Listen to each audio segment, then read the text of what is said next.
thinking that whatever they come, it must be. This is not an oligarchy. This is not a military rule. They must listen to the people. And that's what makes a good leader. And that's what the presidency must listen to the tax reform. It is not a good policy for northern Nigeria.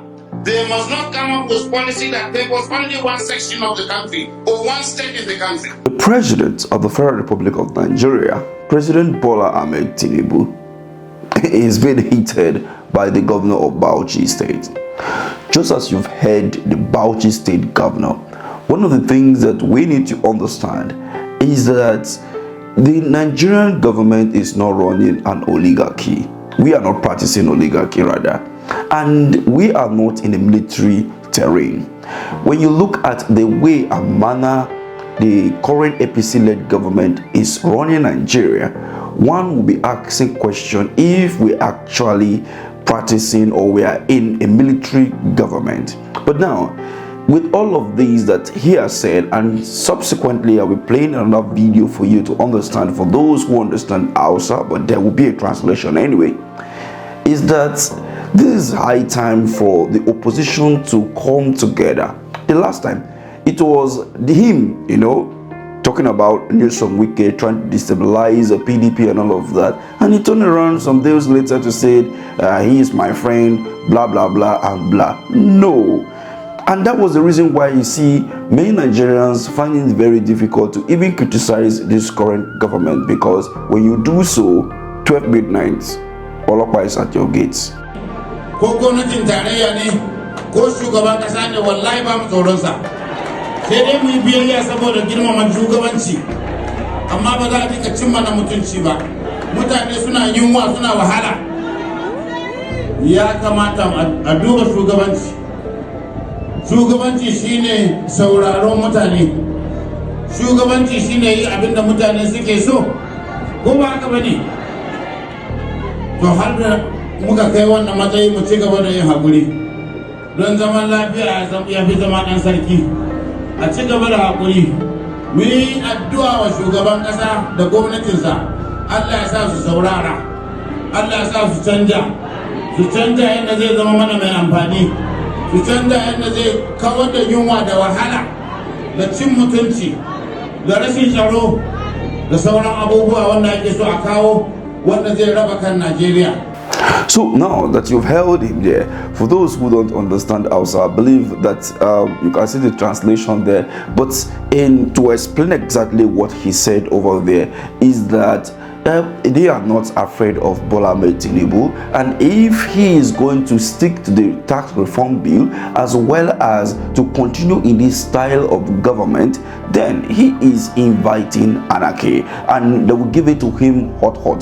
The people of the north are not scared of Bola Mohamed Tinubu nor his government, and they are ready to fight him tooth and nail to remove him from power in 2027 because of his current style of governance, which will send the people of the north into abject poverty. Now, talking about that statement made by the governor, one of the things that Nigerians also need to do here is the fact that it is not just the president that you should hold accountable. What about the allocation? What about the IGR coming from the northern, the southern, the eastern and western, all parts of the country to those governors?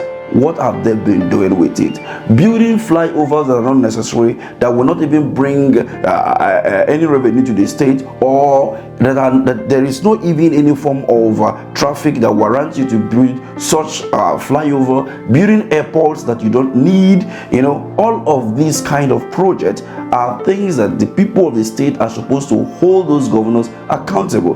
When you look at our road network today, they are just the trap. For example, for some days now, I've been on the road from one state to another, looking at the issues in Nigeria, looking at the development and how people are celebrating, of which I will bring those videos to you soon. But when we look at all of this, you understand that some states in Nigeria today are as poor as anything because the governors refuse to work.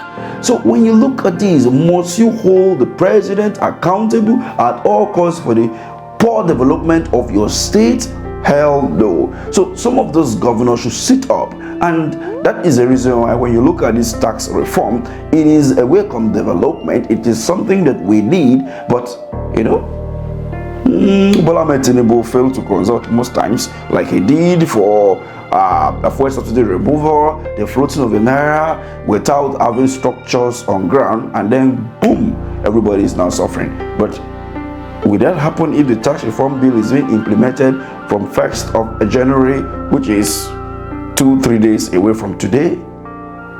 I think so, especially from the northern region of the country. But then, as we widen the tax debt, let's try to widen the consultation and try to see how we can do things to benefit the people, not just the political elite. Don't be deceived. The president and the so-called APC-led government will tell you that it is those who don't want the progress of the country that are fighting back, talking about the politicians, and they're taking this from the pocket of the politicians to the pocket of the poor masses. The removal of the fuel subsidy, who is benefiting? Are the poor masses now benefiting?